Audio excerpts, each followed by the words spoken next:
আমাদের Laravel career পাথের একটা অ্যাসাইনমেন্ট ছিল এরকম যে ভ্যাকসিন রেজিস্ট্রেশন সিস্টেমের শিডিউলিংটা করা। অর্থাৎ আমাদের একটা ভ্যাকসিন রেজিস্ট্রেশন সিস্টেম আমরা করোনার সময় যেরকম দেখেছি বিভিন্ন ভ্যাকসিন নেয়ার জন্য যে রেজিস্টার করা লাগতো তারপরে শিডিউল হতো, সেইটারই একটা পার্শিয়াল ইমপ্লিমেন্টেশন। যে কোনো ইউজাররা কোনো একটা ভ্যাকসিন সেন্টারে রেজিস্ট্রেশন করলো ভ্যাকসিন নেয়ার জন্য।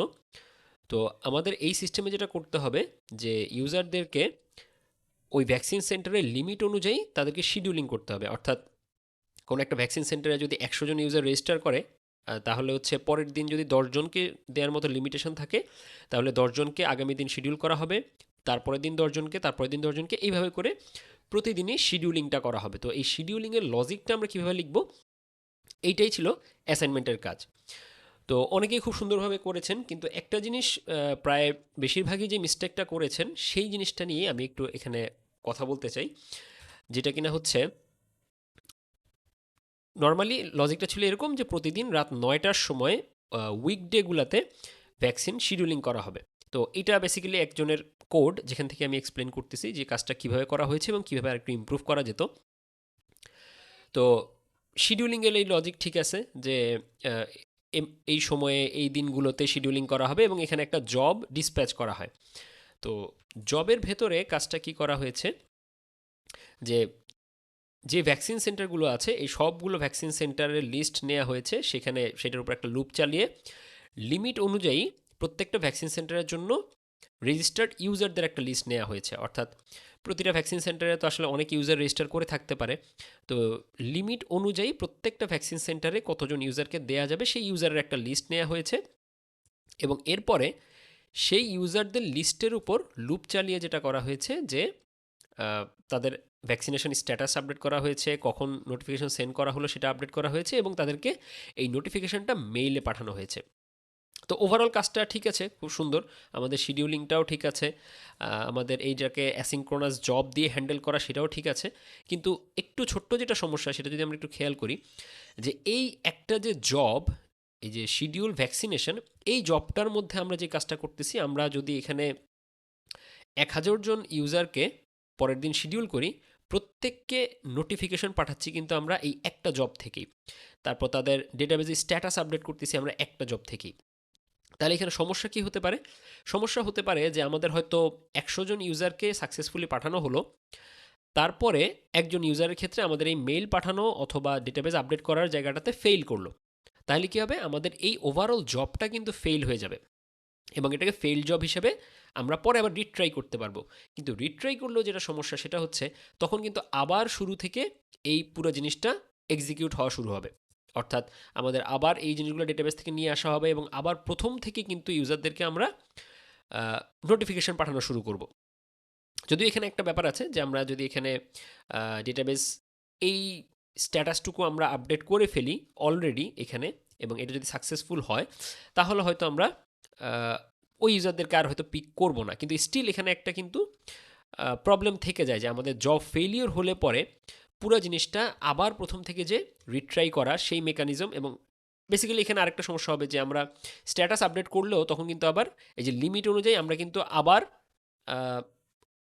পিক করব। সুতরাং লিমিট কাউন্টটাও কিন্তু প্রবলেম হয়ে যাবে। সহজ কথায় এই একটা জবে আমরা যে অনেক কাজ করতেছি, সেখানে মাঝখানে ফেলিওর হলে রিট্রাই করাটা আমাদের জন্য তখন ডিফিকাল্ট হয়ে যাবে। তো এই কারণে যেটা করা উচিত সেটা হচ্ছে যে আমাদের যেই জায়গাটাতে ফেলিওর হওয়ার চান্স আছে বা যেই জায়গাটা আসলে টাইম কনজিউমিং, আমরা আসলে সেইটাকেই সেপারেট জবে রান করার ট্রাই করব। ওভারঅল কিন্তু এই যে জবটা আমরা যদি দেখি, এই পুরো জবটা কিন্তু এক্সিকিউট হতে বেশ সময় লাগবে। যদি আমার ভ্যাকসিন সেন্টারের লিমিট বেশি হয়, তাহলে আমার কিন্তু এই একটা জব দিয়ে হয়তো 1 লাখ ইউজারও আমাদের শিডিউলিং করা লাগতে পারে, সেটা অনেক টাইম কনজিউমিং একটা জব হবে।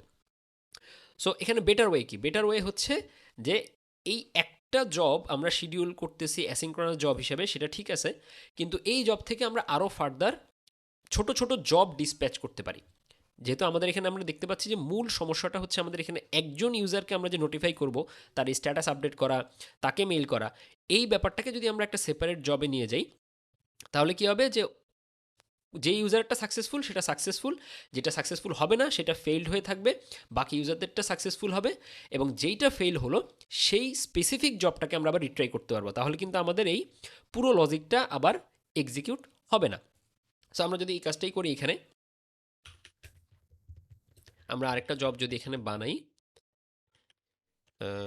নোটিফাই ইউজার, এখানে অন্য নামও দেওয়া যায়, আমরা আপাতত এটাই দিলাম, নোটিফাই ইউজার। ঠিক আছে, তো আমরা মূলত চাচ্ছি কি যে এই জবটাতে আমরা একজন ইউজারের ইনফরমেশন পাঠাবো এবং সেই ইউজারের ইনফরমেশনটাই আমরা আপডেট করব, রাইট? সো আমরা যদি আসলে মূল যে লজিক এইটুকুকে যদি আমরা এখানে নিয়ে যাই, হ্যাঁ, তাহলে হচ্ছে আমরা এখান থেকে কি করতেছি যে আমরা এখানে এই যে ইমেলটা যদি পাঠাই, যদি আমরা আসলে এই লজিকটুকুই ইয়ে করতে চাই, আমরা এখানে পাঠাবো হচ্ছে ইমেলটা,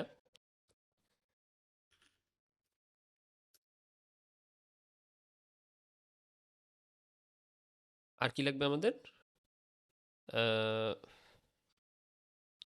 ভ্যাকসিন শিডিউল, ইউজার ইনফরমেশনটা লাগবে এবং ভ্যাকসিন সেন্টার লাগবে। ওকে, তাহলে আমাদের এই যে ভ্যাকসিন সেন্টারটা লাগবে, আর বেসিক্যালি আমরা আসলে এখানে ইউজার পাঠালেই হবে, আমাদের আসলে ইউজার ইমেলটা লাগবে না, আমরা এখানে আসলে ইউজার পাঠালেই হবে। তাহলে সেক্ষেত্রে আমরা এই ইউজারটাকে অ্যাক্সেস করতে পারতেছি, এখানে এইভাবে অ্যাক্সেস করতে পারতেছি।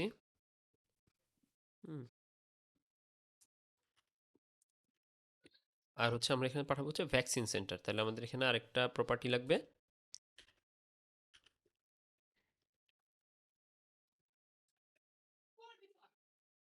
তাহলে আমরা এখানে এইভাবে নিতে পারতেছি।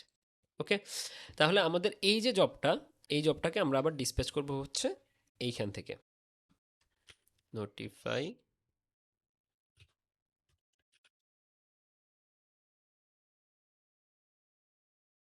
ডিসপ্যাচ করার সময় আমরা এখানে পাঠাবো হচ্ছে ইউজার এবং ভ্যাকসিন সেন্টার।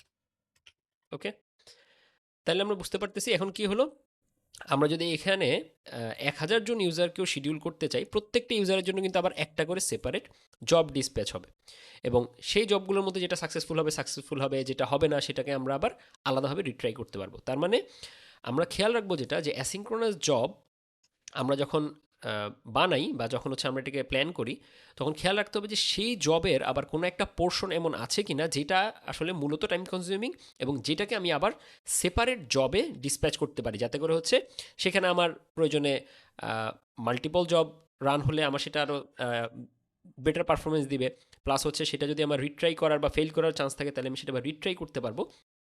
সো এই যে একটা বড় টাস্কে ব্রেকডাউন করা, এইটা আমাদের খেয়াল রাখতে হবে, আমরা সব কিছু একটা অ্যাসিঙ্ক্রোনাস জবে রান করে দিব, এইটা যেন না হয়।